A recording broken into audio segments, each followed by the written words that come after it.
জন্য। তাদের অনুরোধে আমাদের বিদ্যালয়ের কার্যনির্বাহী পরিষদ একটি নতুন ভবন বাজারের মাঝে করে দেয়। প্রায় 65 থেকে 70 লক্ষ টাকা দিয়ে এই ব্যাংকের নতুন ভবন তৈরি করে দেওয়া হয়েছিল।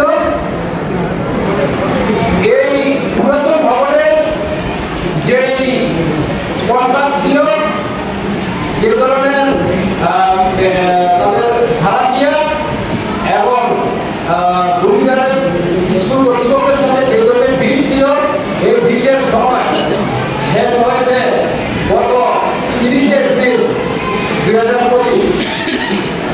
আমাদের প্রধান শিক্ষক সাহেব এই ডিল শেষ হওয়ার পূর্বে 2-3 মাস আগের থেকে আমাদের ব্যাংকের ব্যবস্থাপকের সাথে আলোচনা করেছে যে ডিলটা নবায়ন করার জন্য, চুক্তি নবায়ন করার জন্য।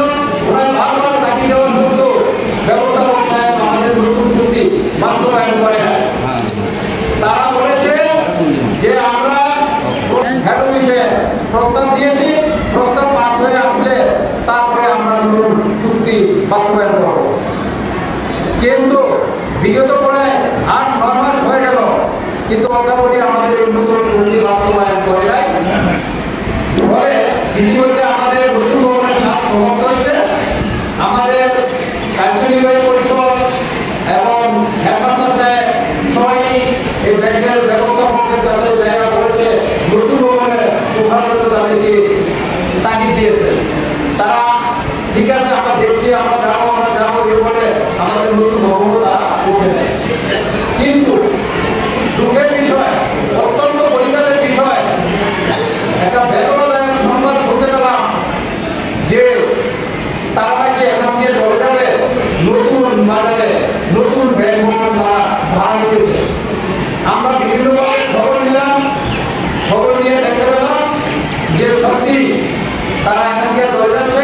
আমরা যখন এলাকার গণ্যমান্য ব্যক্তিবর্গ, স্কুলের কার্যনির্বাহী পরিষদ, ব্যবস্থাপক সাহেবকে জিজ্ঞেস করি, সে কোনো মুখ খোলে না, সে কোনো কথা বলে না যে এই ব্যাপারে আমার কিছু জানা আছে। পরে আমরা সিআরএম অফিসে যাই, সিআরএম অফিসে গিয়ে ওনাদের চেয়ারম্যান সাহেবের সাথে কথা বলি, কথা বলে ওনাকে জিজ্ঞেস করি যে এই ধরনের যে আমরা তথ্য শুনতে পাইতেছি, এটা কি আসলে সত্য না মিথ্যা। ওনারাও এটা আমাদের কোনো সঠিক কথা বলে, সত্য কথা আমাদের বলে। ফলে আমরা এলাকায় আসি, এলাকায় আসা যখন যেখানে ভবনটা ভাড়া করছে ওখানে মালিকের সাথে কথা বলি, তারা বলতেছে যে হ্যাঁ কিছু আমাদের এখানে আসতেছে। তখনই তো আমরা শুরু হয়ে গেলাম যে এরা আমাদের সাথে যে একটা সরকারি করতেছে, প্রতারণা করতেছে। তো ফলে আমরা চলে যাই ঢাকা। ঢাকা আমাদের গণ্যমান্য বিশিষ্ট ব্যক্তিবর্গ আছে, তাদেরকে নিয়ে বসে তো আমরা সিদ্ধান্ত নিলাম এরকম করতে আমাদের কি করা। তখন তারা সবাই সিদ্ধান্ত নিল যে আমরা আমাদের ব্যাংকের গভর্নরকে চিঠি দিই। তো আমরা বাংলাদেশ ব্যাংকের গভর্নর, তারপরে কৃষি ব্যাংক হেড অফিস যে জিএম, এমডি, জিএম অপারেশন, এমডিতে আমরা তারপরে শাখা নিয়ন্ত্রক কর্তৃপক্ষ ওনাদেরকে আমরা বিষয়টা জানাই এবং কপি দিই। প্রত্যেকের কাছে কপি দিয়ে রিসিভ কপি নিয়ে আসি যে এই ধরনের যেটা শুনতেছি এটা যাতে বাস্তবায়ন না হয়, এটা আমাদেরকে সবাই দৃষ্টিতে রাখবে।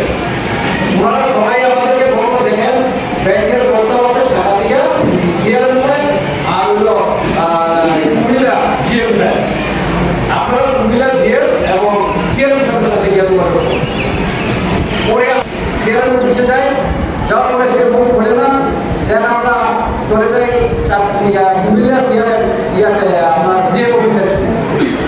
আমরা একটা প্রতিনিধি দল যাই, যাওয়ার পরে জিএম সাহেবের সাথে অনেক কথাবার্তা হয়, আমাদের সৌজন্যমূলক আলোচনা হয়। ওনার বাড়ি চাঁদপুরে, ফরিদগঞ্জে বাড়ি। তো সেই এলাকার আমাদের সাথে একটা সুসম্পর্ক রক্ষা রেখে আমাদের কথাই বলবো।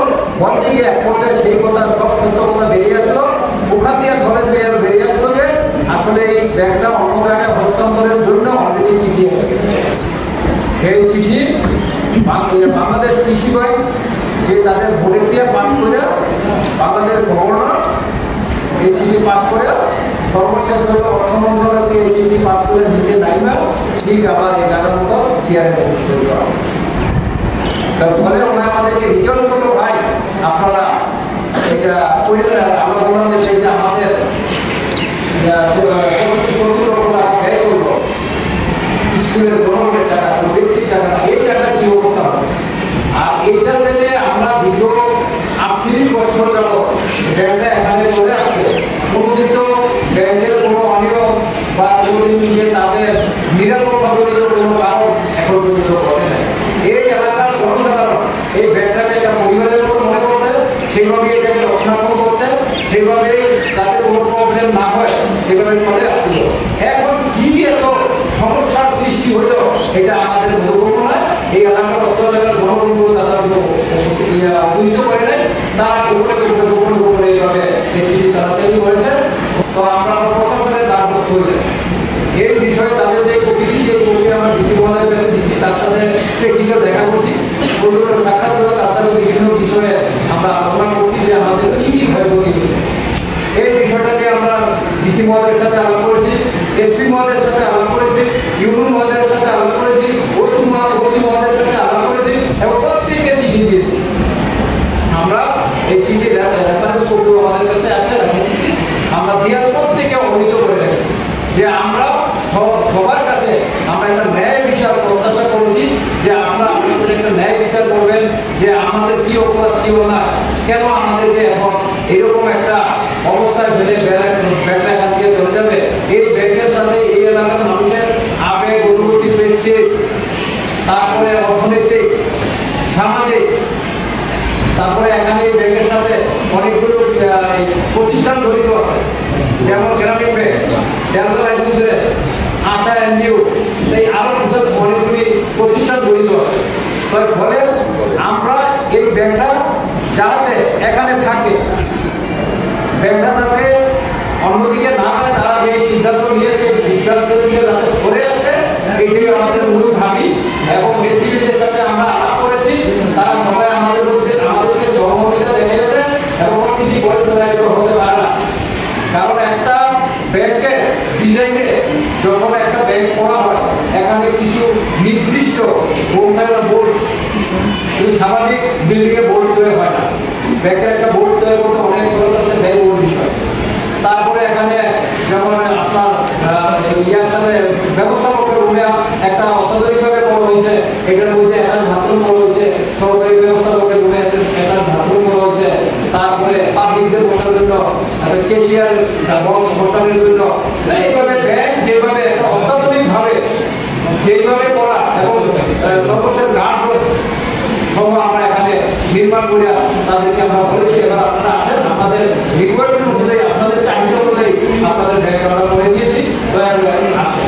কিন্তু এইভাবে প্রতারণা করতে আমাদেরকে রাখছে।